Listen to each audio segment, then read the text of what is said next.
Welcome. You're listening to the Earth Conversations podcast, where we explore how to open up to the greater conversation with Earth herself and with our fellow co-inhabitants such as trees, animals, and plants through interspecies communication. In this time of environmental destruction, it truly is urgent that we begin exploring what Earth and her other than human communities are telling us. If you like to explore more in-depth material on this subject, please also visit our blog at earthconversations.org, where you can sign up to be notified through email about new podcast conversations, blog posts, events, and much more. We're excited and happy to have you join us for this podcast as we now go lie our heart at the ground and listen. Hi, and welcome to the Earth Conversations podcast. I'm Mybrit, and I'm your host for today. I'm here with Ilarion Merculieff. Welcome, Ilarion. It's an honor to have you with us today. Thank you. It's good to be here, and hello to your listeners. I'm just going to begin by reading Ilarion's bio here. He's done so much incredible work. Ilarion was raised in traditional Unangan, Aleut way, and received his Unangan name Kuuyux. Is that correct? Kuuyux. Kuuyux. The name is given to one person in each lifetime amongst his people. Kuuyux means an arm extending out from the body, a carrier of ancient knowledge into modern times, a messenger. Today he's living the legacy of his name. Larry Merculieff has over 5 decades of experience serving his people. The Unangan of the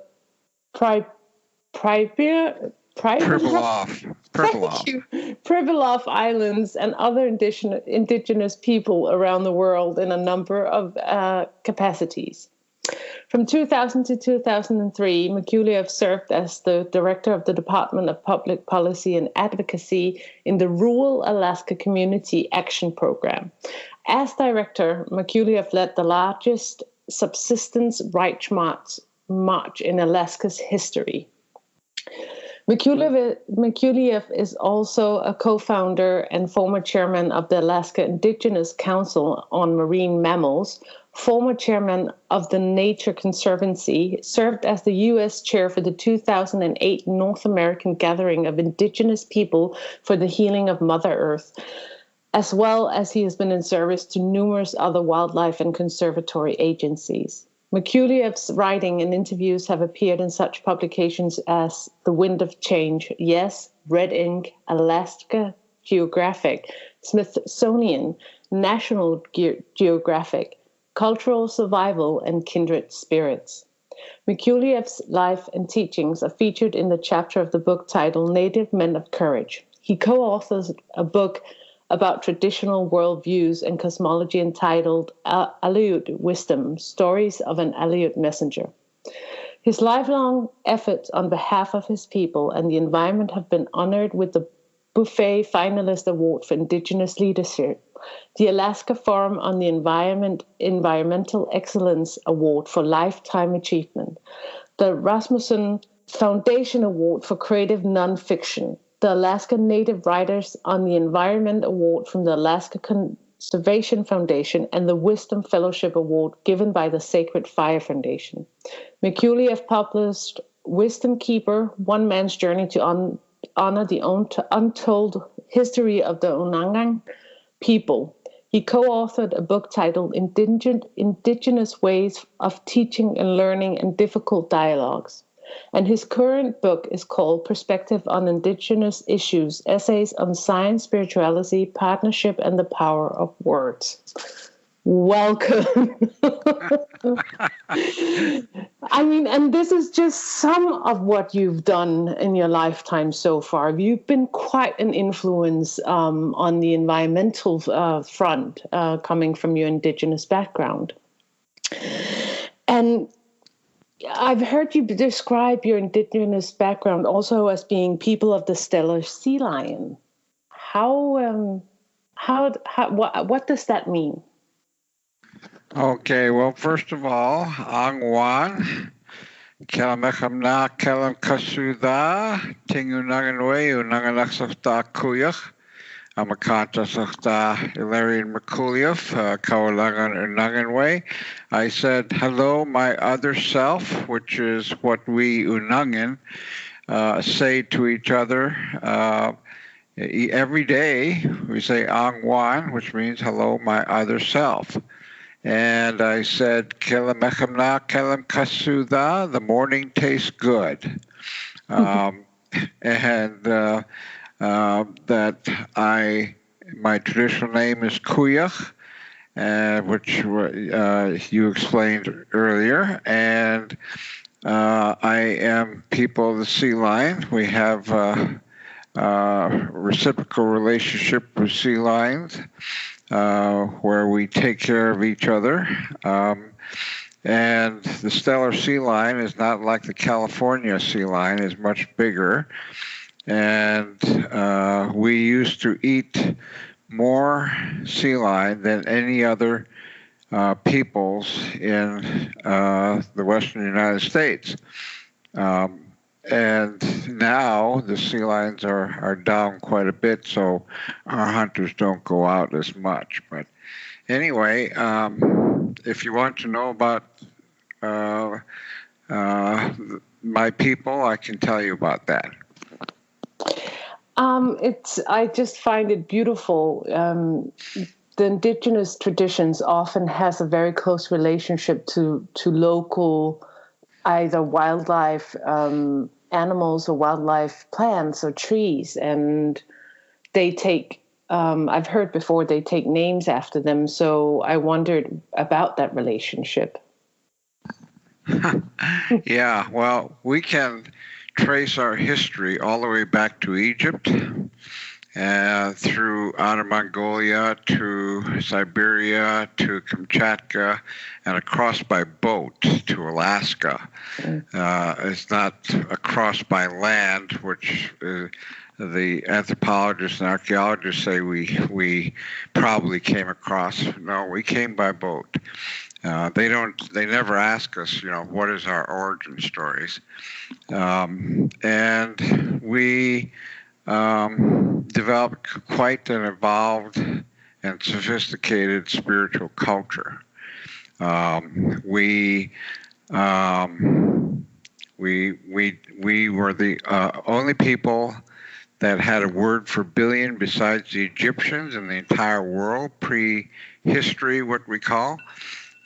We call ourselves Unangan because that is our name, which means the people by the sea.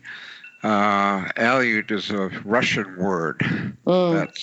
That's a term given to us by our former oppressors. So we don't use that. We use Unangan. And we had the densest population of people per mile of shoreline in any place in North America for our time. And in a place that's hard to eke out a living. And we never had any food storage technologies, except for wind drying, but nothing else. We're the only people, I think, that didn't have food storage technologies in Alaska. And we didn't worry about where we're going to get our food tomorrow, because our people, one of my elders said, look, birds don't worry about where they're going to get their food tomorrow. Why should we be any different? And that's the way our people lived. And the average Unangan male was a world-class athlete. And we have stories about going in our Kuuyux, which is our kayak, all the way down to South America, to the end of South America. And we were able to come back and navigate through any kind of weather. and be out at the ocean for weeks in our small boats. The boats were about, let's see, 3, 5, 6, about 16 meters long, and probably less than 1 meter wide. It's a very thin boat and very fast. And the Smithsonian Institute and University of London were commissioned a study to find out the most advanced high seas kayak in the world, and they determined that our kayak, the Unangan kayak, was the most sophisticated high seas kayak in the world. We were the first people who had ball bearings in our kayaks.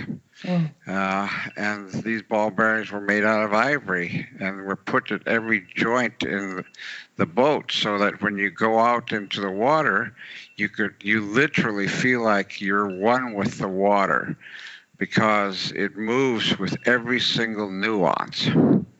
My generation was the last generation to have a fully intact upbringing. And my name, Kuuyux, was given to me at 4 years old by the last Kuuyux that was left alive amongst my people. And we called each other Kuuyux. So this relationship to land, to place, to earth is something that humanity have moved very much away from. How do we come back into relationship? What will it take? Yeah, you're exactly right. I mean, my people have been out in the Bering Sea for over 10,000 years, and we're still there, and which is very unusual for indigenous people to still be on the land and waters that they come from. And it's all about relationship to self, relationship to others, relationship to Mother Earth. It's all about relationship. And so it starts with relationship to self. And what we've done in today's world is separated from ourselves by separating from our hearts. And we've gone into the mind, and everything is mind-centered, which is opposite of what indigenous people understand, which is we're in the heart, and the heart will tell the mind what to do, and the mind's job is to figure out how to implement what the heart tells you to do. Now, it's the mind telling the heart what to do, and we've got the chaos that we have in the world today. So this heart-based conversation, is that also the conversation that the land and the animals and the trees speak through? Absolutely. And we call it the language of one. When you hear that an indigenous person talks to the plants, it's not a myth. There is actual conversation that goes on. It's not in words. And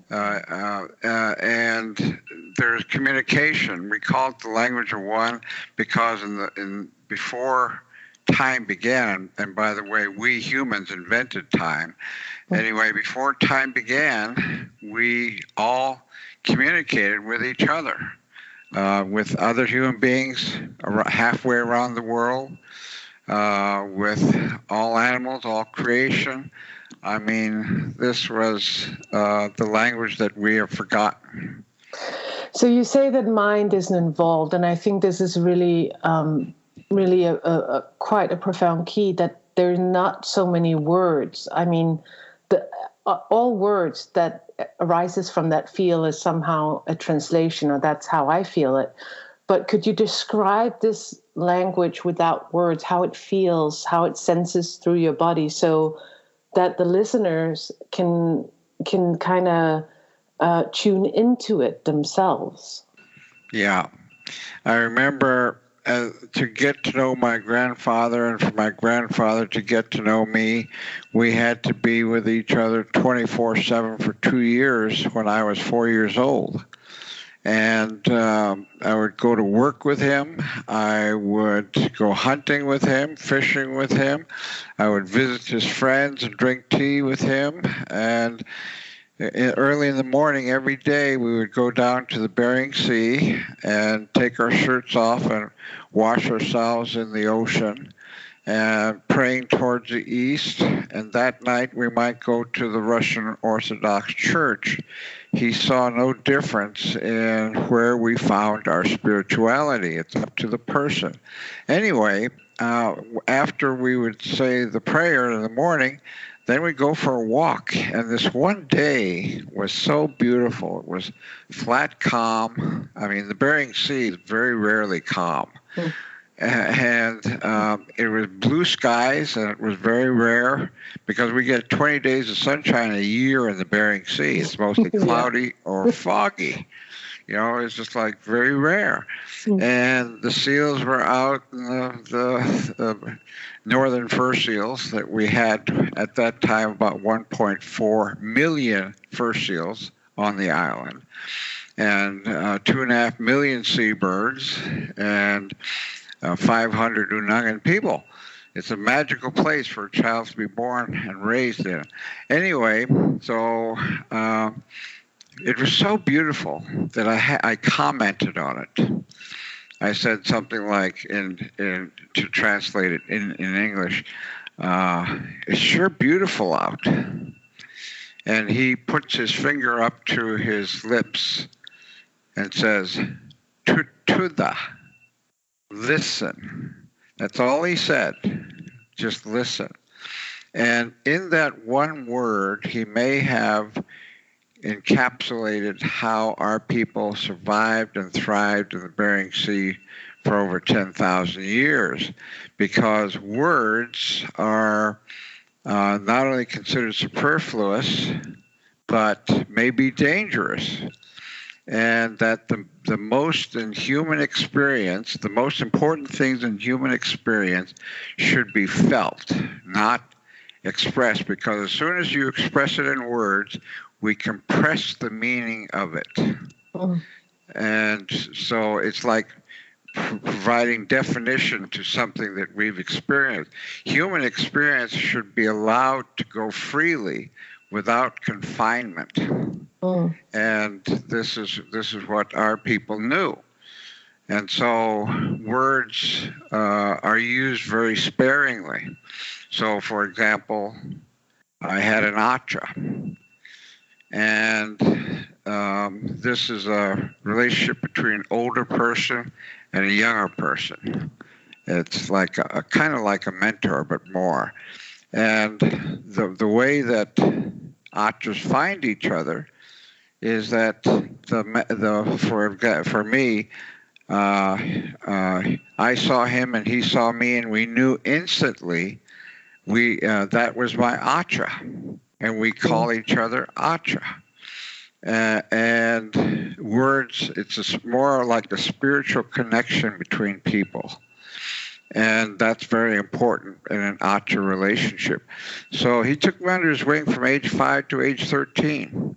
He taught me about what it means to be a man, what it means to be in relationship, what it means to have reverence for animals and all life, and human relationships of cooperation and sharing and all these things. And that time when he took me under his wing, from age 5 to age 13, he may have said no more than 200 words to me. And yet he gave me the most important parts of my upbringing, of my life.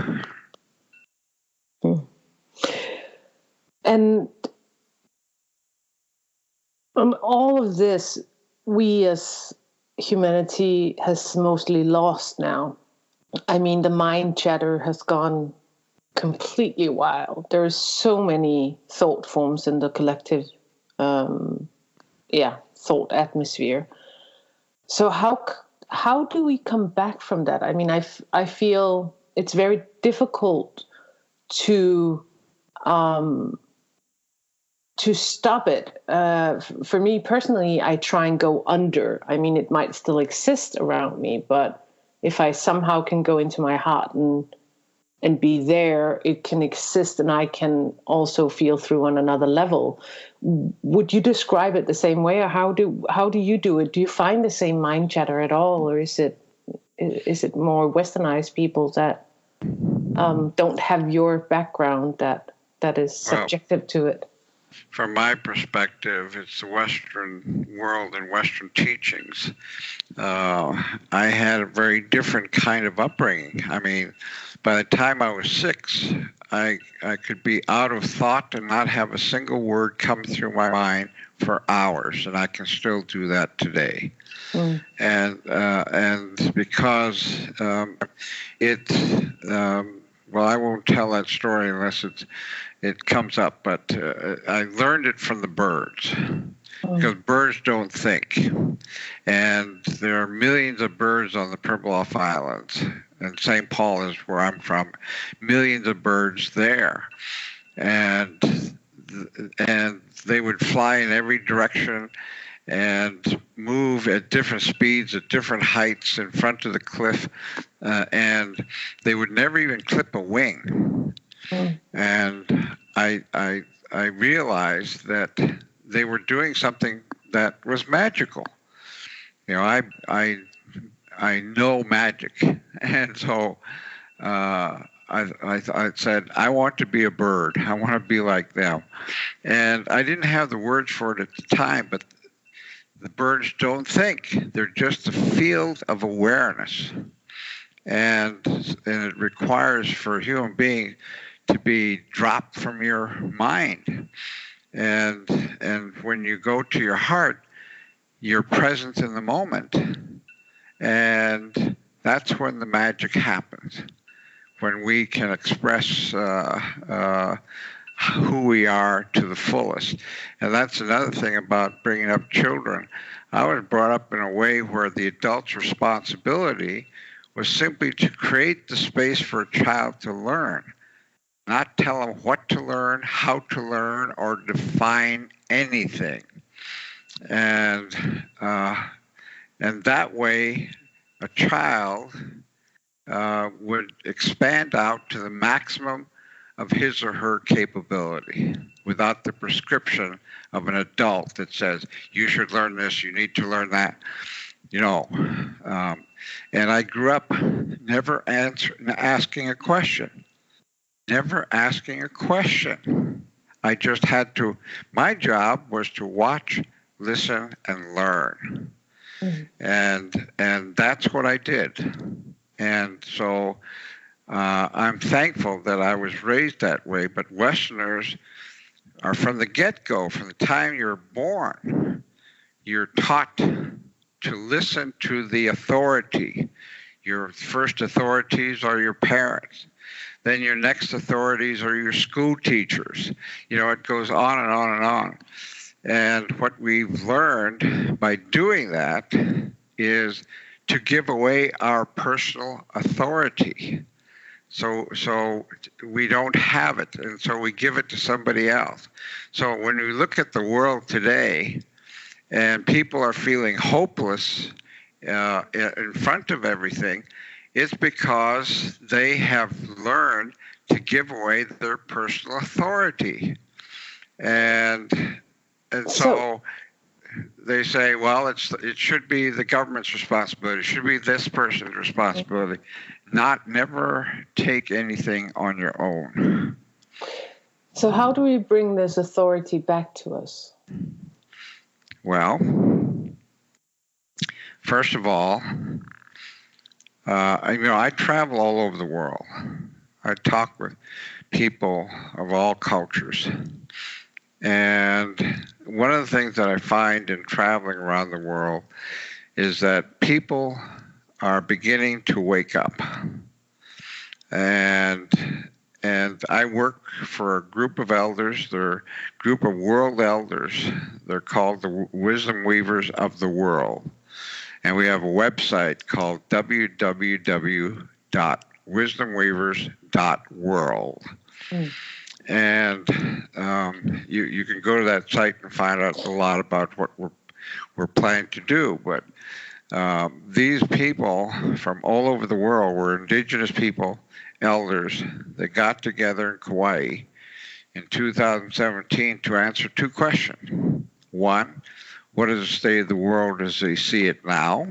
And two, what must we be doing now? And we conducted ceremonies every morning of this gathering, and then meetings during the day. And I asked them, well, we had 3 volunteer film groups there, and I asked the elders, how much of this can we film? And they said, we do not want anything left out, not even the ceremonies, because the world needs to see that we are real and that we mean what we say, and there are no more secrets anymore, that humanity is at the edge of extinction, and we no longer have time to do these things that used to be done before. We've got to do something completely different. And what they say we've got to do is something that I learned when I was 6. That is, drop out of your heart, or drop out of your mind, go to your heart, be present in the moment, listen to what your heart is telling you, and then have the courage to act on what your heart is telling you to do. Now, this is not an easy job, but when I did it over 35 years ago, I was at the peak of patriarchy. I was in a cabinet post in state government here. I chaired a $3 billion, or vice chaired a $3 billion company.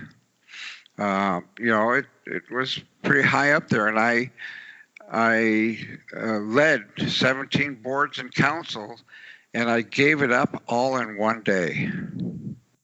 For the first time in my life, I didn't plan my career. I didn't have any money. I didn't know where I was going to live. I didn't know anything. I just did what my people did, which is be present in the moment now, the infinite now. And I found that that the divine can only be found in the now. It can't be found yesterday or tomorrow. It's only in the infinite now. And most people don't know what that means. We're either slipped out of the present moment due to guilt, shame, remorse, anger, rage, jealousy, and all these kinds of things, which is from the past that's living with us today, or we're fearful, which is projection into the future of something that hasn't happened yet. Every place except the infinite now. And so we created time, and that's when time began, was when we slipped out of the heart and into these things that are in the past or the future. And so it's going to take courage to do this, but the elders I work with say, we've got no more time. We've got to do this now. This is the people alive on Mother Earth today are the ones that are going to decide whether or not human beings are going to survive. And this is the generation. And what they say we've got to do is go to our hearts, and only our hearts will tell us what unique thing that we all are born with, unique gifts for the world. And the only way you're going to find out what that gift is to go to your heart. And so you have your unique gift that you have to give, or that you can give, and only you can find out what that is. Each person is very unique, but each person is needed now. And how do you go to your heart? How would you? What do you do, or what did you learn in order to go to your heart? And how do you recognize the heart quality feeling, the real one? Because the mind also, can trick you. Well, I said what I did. I dropped out of everything and just be present in the moment, not knowing what I'm going to do, not knowing anything, just surrendering completely. And it can be a terrifying place for a human being. But I did it, and I didn't know what was going to happen. But that's when the magic happened in my life. And that's when I got called by elders from all over the place to be with it, just be with them. Now, I was called Kuuyux and given that name at 4 years old. And here, these elders already knew that. So they knew that all they had to do was invite me. That's it. And so it was quite an amazing journey that I took in visiting all these different cultures, including, people like the Mapuche and southern Argentina and Patagonia, the Tarahumara people of northwestern Mexico, the Haudenosaunee. I mean, it's just like quite amazing. And what I learned is that we were, I don't think there's a pure blood race anywhere in the world, because we exchange things at first through the internet, what I call the internet, not the internet, but the internet. Yeah, the internet. And so we knew we were there, and then we found each other physically. And so, for example, in Africa, in South Africa, one of the keepers of the greatest, deepest knowledge in all of Africa, Credo Mutwa, he has a necklace that was given to him a long time ago, and it was passed down from generation to generation, that contains all of his people's story and their prophecies. And on that necklace, it's quite amazing, is red stone that came from the Black Hills in the U.S. thousands of years ago. It's like, and then I go to Patagonia, and they said, well, there are 7 people from the Quechua and Aymara people that came down from the Andes Mountains by horseback for 2 weeks just to meet you. And I said, wow, it must be really important. And sure enough, when we got to the ceremonial grounds, they were there standing, waiting for me to get there. And when we finally got there, they explained, they want to know what my traditional name was, because they heard it. And how did I pronounce it? And how was I given this name? So I told them. And they caucused and then came back and said, we have exactly the same name, given in exactly the same way, and it means exactly the same thing. And and the word is pronounced exactly the same way. It said that affirmed to them that they were the go-between for our people and people of South America thousands of years ago. And what we used to import into our people were healing songs and healing herbs from Patagonia and South America. And so these connections have always existed. And they showed me a picture of a member of their community, and I swear he could be Unangan. He looked just so much like this guy that I know on St. Paul Island, and he could be his brother. And this is such a beautiful story of how we're all connected. And your teaching about, the heart-based way is a universal teaching. And it's if we need to come back to the heart and this inner connection, internet, as you call it, everybody, I guess, has their own way, but can all people go back into the internet and experience their own magical unfolding? Yep, but it's going to take some work, because what we've got are you've heard about the proverbial onion. Where we've got all these layers of crap, essentially, that we've got to get rid of. And the only way to get them off of you is to go through it. And going through it is something that people are terrified of. Why should I go through my trauma that I had when I was 6 years old? And I don't want to relive that. I'm going to stay away from it. But no, the elder said, you've got to go through it and process it and release it. Thank it for the teacher. The body's pretty amazing. The body never lies. And so it contains the lessons that we have accumulated over the years that we weren't ready for. And when you're ready, they come out years later. I mean, when I was 6 years old, I had double pneumonia, and I almost died. And it was a horrific experience. And I was traumatized by it. And then it comes up again in different forms years later as a way of saying, okay, Larry, you're ready now to deal with this.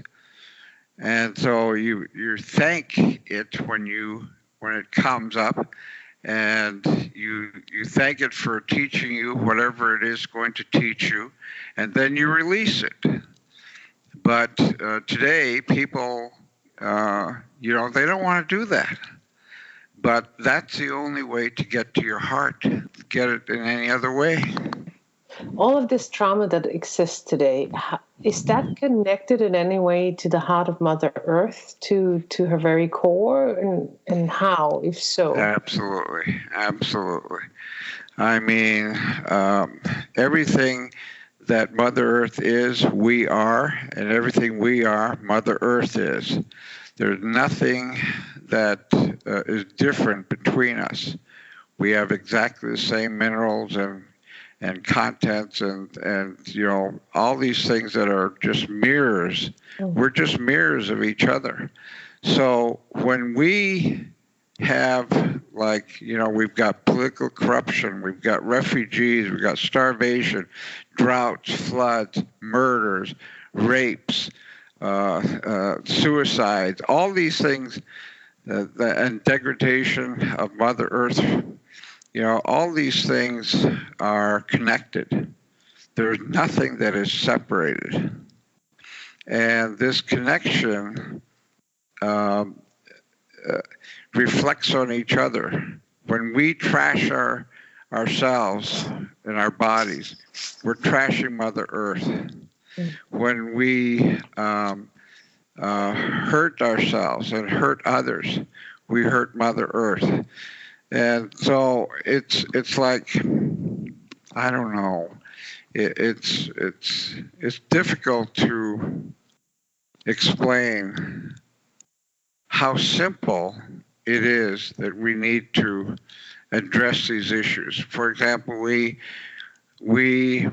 most unselfish thing that we can do to the world now is to heal ourselves.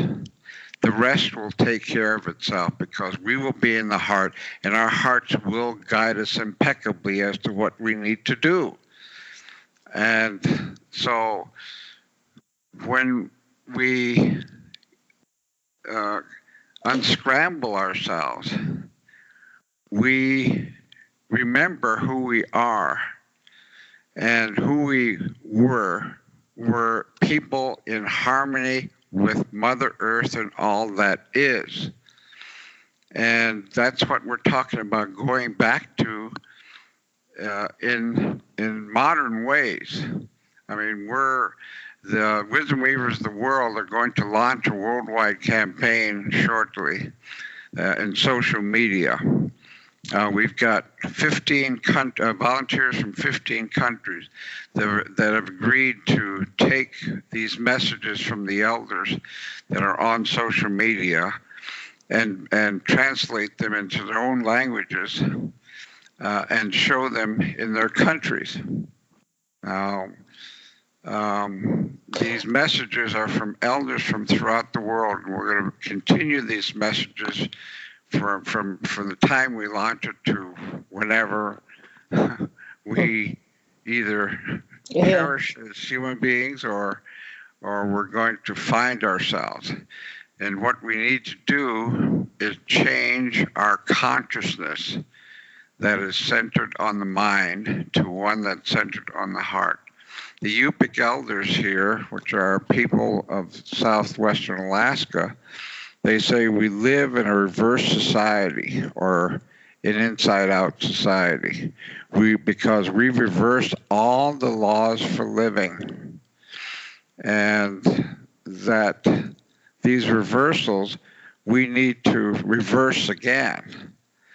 But you know, most people are not even, I mean, they're not aware that they're living in reverse society because they think these reversals are normal, but we have abnormalized the normal. So, you know, for example, we used to contemplate the mystery of death. Now we contemplate the mystery of life. Yeah. Yeah, and we used to honor the elders. Now we honor the youth, and we try to look younger and younger. And we used to honor darkness. Now we honor light. We've taken these laws for living and reversed them and in ways that we don't even recognize anymore. And then we honor knowledge and we forget about wisdom. Knowledge without wisdom is not only useless, but may be very dangerous. And in fact, it is, because you see the knowledge of creating the atom bomb and what it does. We didn't have the wisdom to know how to use that kind of energy. And so we are pursuing knowledge, and we've got like tons and tons and tons of knowledge in our warehouses, in our storehouses, in our memory banks, and all this stuff. We've got more knowledge today than anybody in human history. And yet the world is coming to the edge of its survivability. I mean, what good is that knowledge without that kind of wisdom? And so that's another reversal. And so we need to think about critically, what are we doing? What have we done so far? What are we doing now that is repeating itself over and over and over and over again? And that how can we do something different? And you must first recognize what these laws are of living that were reversed. And you said there was a modern way of going into this indigenous wisdom, not going back, but there was a modern way. Can you explain that a little bit more? Do you have a vision? Well, you know, we have languages where we can cross boundaries now.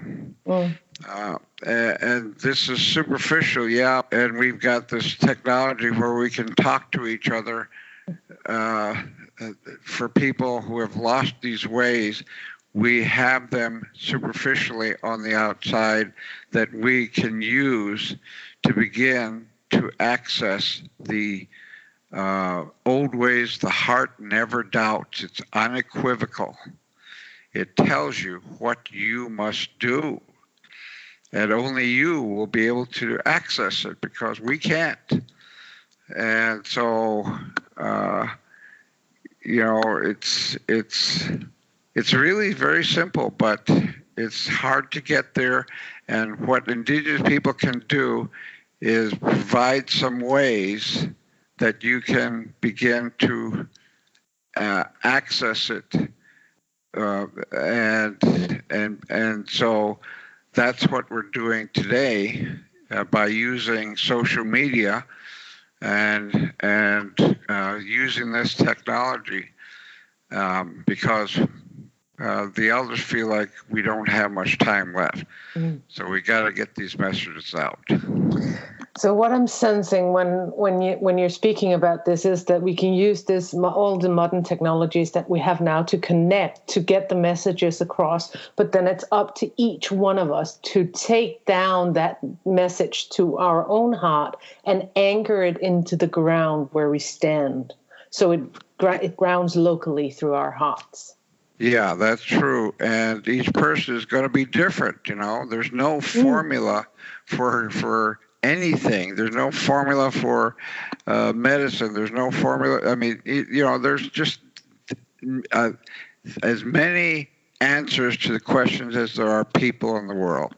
And so only you will know what it will take for you to get to your heart. We can point to where we see the need to go, but only you can figure out how to get there. I find that so incredibly beautiful because there's something so real about it being absolutely unique and individual. Because in this culture, the westernized culture, we've boxed everything in. We've taken everything and put it into similar categories in order to create our structures and orders of the mind. And if the mind can't do that, then it gets bamboozled, so to speak. So the beauty of it is that the heart knows, and it's each individual. So I can't tell somebody else, and they can't tell me. It has to be real that way, or it becomes real that way. Yeah, that's absolutely true. And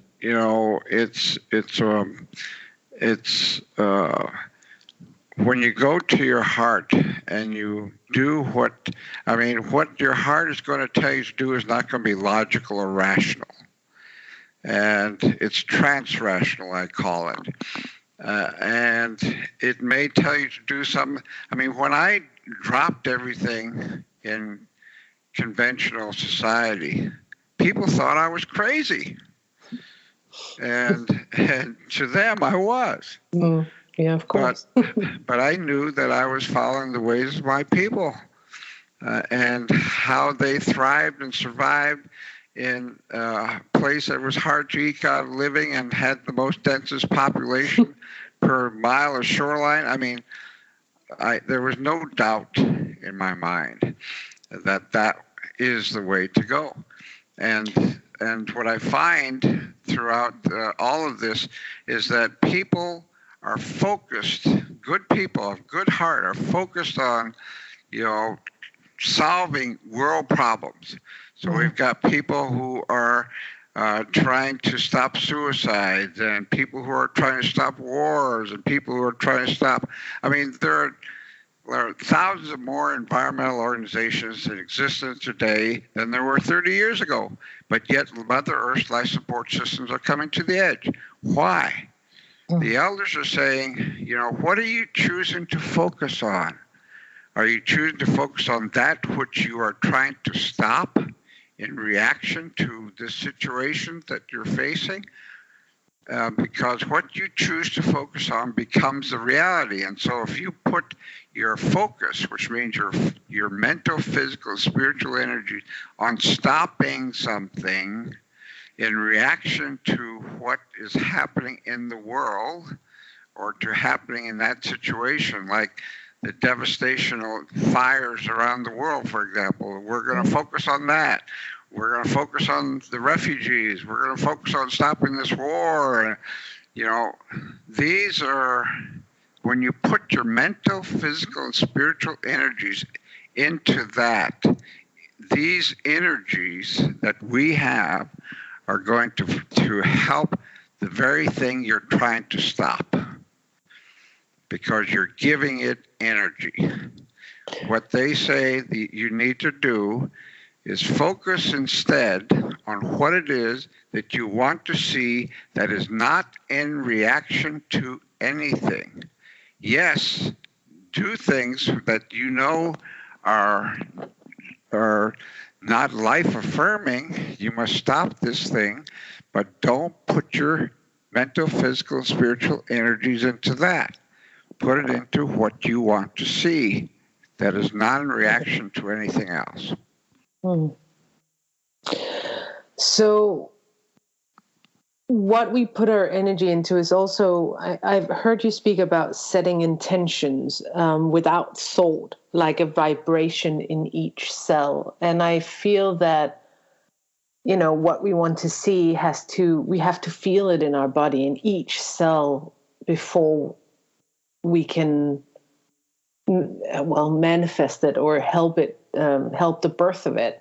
And how do we do that? I mean, when you say this, setting intention without thought, a vibration in each cell, can you speak a little bit about that? Yeah, that is, again, one of these magical things that happens when you go to the heart. When I was 16, I was lamenting about how we forgot how to make these incredible Unangan ceremonial masks. And because none of us were making them anymore, didn't know how to make them. And I wasn't an artist, and so I was lamenting. And I decided to take my lament to the oldest man in the village. He was 88 years old at the time, and tell him about my lament. Because his father was the last shaman that was on the island that made these masks. And so I went to him and I told him how I was feeling. And he said, no, it's never been lost. You want to find out how to do it, you go out to next to the ocean, take a stick and a rock, beat them together, and listen to the rhythm of everything around you. Listen to the waves, listen to the wind, listen to the seal, listen to the birds, listen to the grass, and just create a rhythm. And then drop out of your mind and go to your center. And then once you drop out of your mind, set your intention. How do you set your intention when you don't have words to put them into intention? And then he said, then once you set your intention, wait. Now that seems simple, but what it means is when he says get out of the mind, that means exactly that. Get out of the mind. No words. And when he says go to your center, it means go to your heart center. And then set your intention is to set the intention at the cellular level of the body. Every cell of your body has this intention to find out about these masks. And then wait means trust. Trust in yourself, trust in life, trust in the universe, trust in a whole, your higher power. Just can be complete trust. No doubt in your body at all. And wait is just that. You trust that the answer will be provided. So I did that. I was 16. And it took a couple hours, but I got there. And then out of my mind's eye, this black dot shows up. And it got bigger and bigger until out of it poured literally over 100 Unangan masks. Now, I'm not an artist. I draw stick people. And here, these elaborate masks were coming out. And I was really startled. And, I didn't know if I was imagining it. So I told the old man again, or I went back to the old man and told him the story, and he said, "Echem Nakochlakaya, good boy. You touched the womb at the center of the universe." That's the first time I had heard that. The womb at the center of the universe is a place of creation and creativity that we can access by doing ceremony and these kinds of things. And women used to be considered sacred all over the world at one point in our history before time began. And now they're not. They're being trashed and raped and pillaged and plundered, bloodied, and all kinds of horrible things. And anyway, getting back to it, women are considered sacred because they contain the identical field of energy inside their bodies as a womb at the center of the universe. And in their wombs. And when women get together in sisterhood, cleanse themselves, they can create a container for something new to be birthed in this world.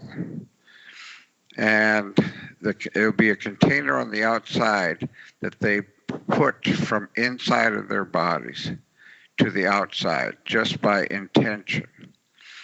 And until that happens, nothing new is going to be created in this world.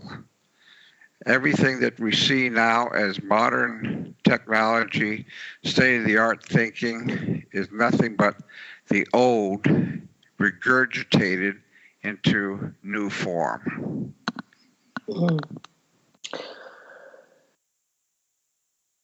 That's just very profound. I'm trying to take it in of having this womb and creating it outside ourselves in our sisterhood connection, in order to let new creativity be birthed, or real new things be birthed, not just the same old in sheep's clothing. Yeah, and think about it.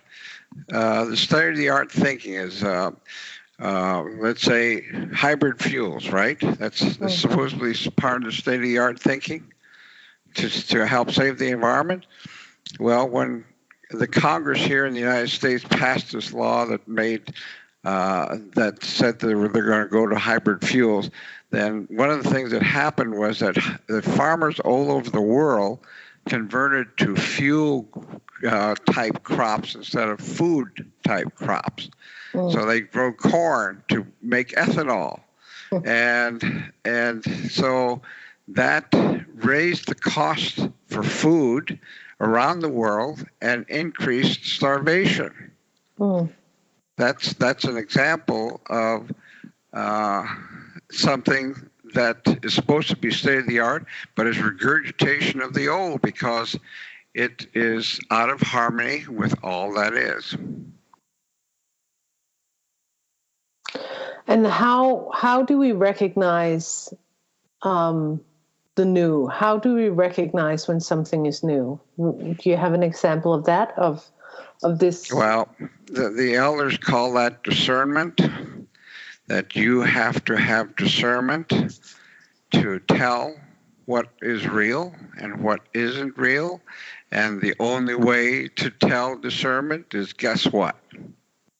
Go back into your heart. That's right. That's a wonderful note. I just have one more question for you, because we're coming up on an hour now, and that is understanding our human place in the world. How do we come back to an understanding of our human place amongst all the things on the living earth, in this community of brotherhood and sisterhood with everything? Well, that's exactly why I'm here in Juneau, giving talks on this very issue. Before group of, they're interfaith light and power, they call it. There's a group of interfaith religions from all kinds of walks of life, including the Jewish and the Hindu and the Buddhist and Christian and all these different ways. And what I'm trying to show is that what damage has been done by human interpretation of the teachings in all these religions. The teachings themselves are good, and they're common in that the world used to have the identical spiritual relationships and understand their place, human place in all of creation. And so they're reflected differently by the language and the culture and the vibration of the land that they're from. But they're all identical. If you really look beyond the words and feel the energy of all these spiritual teachings, they're identical. And human beings have taken it and adulterated what these teachings really mean. So, for example, the teachings about Adam and Eve, when God took Adam and Eve and put them in heaven, in this paradise, he said only one thing: do not eat from the tree of knowledge of good and evil. That tree is of knowledge of good and evil is duality, and they were in a state of unification of the dualities. Then they ate of the tree of knowledge of good and evil, and they became duality, and so then they separated, and we take it now to its extreme. We become polarized. And so this is what, is one example of the teachings that were adulterated to the point that we misunderstand what the original meanings are. But what I find underlying all of the world religions today, the truth in them all is also what you're telling us. It's the heart-based way. It's going back into the heart. Exactly. Yeah.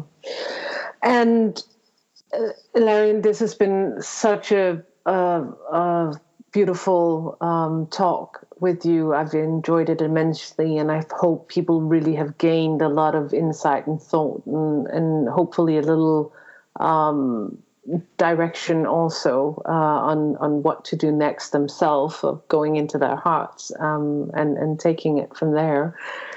And I couldn't help but think that it's quite striking that you say that the people alive today is the one who decides the fate of humanity, whether we will perish or go on. And that's a huge responsibility. So I hope that everyone will take up their little thread of responsibility, and yeah, we'll see what happens from there. But I want to thank you immensely for being here. Can you tell me where people can find more about your teachings, just to end this? And I, of course, will also leave links under the podcast so people can go and visit. But please, for those who are interested, please tell them where they can find more about your work. Yep, you can go to. I created this organization called Global Center for Indigenous Leadership and Lifeways, GCILL, so www.gcill.org, or Wisdom Weavers of the World, www.wisdomweavers.world. And you can go to Amazon and other kinds of book things and find my books. Perfect. I will leave links, as I've said, and I hope that you all will be able to drop into your heart and find this inner net, not the internet, but the internet, and connect to the original language of one. And thank you, Ilarion, for being here and talking to us today. It's been immensely beautiful. Yeah, thank you for giving me the opportunity to pass these messages along, and I think people should take heart. It's not. Yes, we have all these disastrous things happening around us, but when you're in your heart, you do not fear, and from there you're calm and you're in harmony with all that is, and you're what you should do will be answered. So just do that. Don't worry about everything that's happening around you right now, because it's a whirlwind that is intensifying, and if you get caught up in it, it's going to be hard to get out. Perfect. That's a really good way to end. So thank you, everybody, for coming, and stay in your heart. Thank you for listening to the Earth Conversations podcast. If you'd like to explore more in-depth material on how to open up to hearing the conversation that the Earth is trying to have with us, please visit our blog at earthconversations.org, where you can also sign up to be notified through email when new podcast conversations are ready, along with new articles and events. We would like to thank you for taking the time today to open up to the heart of the Earth and her ways of communicating with us. It is our sincere wish that you will tune into this greater conversation that she so desperately seeks us to have with her at this moment in time. To find the track to the wonderful music that underscores this podcast, simply follow the link below to iTunes or Spotify. Please take good care of yourself and the Earth, and until next time, go lie your heart at the ground and listen. É terra, é mar, é vida infinita, é amor incondicional,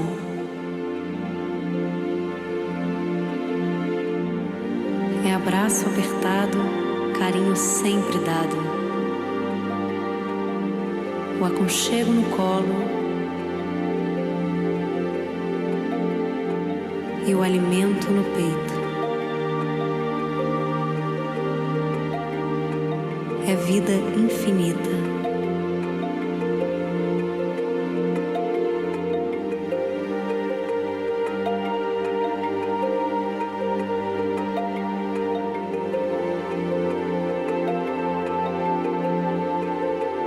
Mother,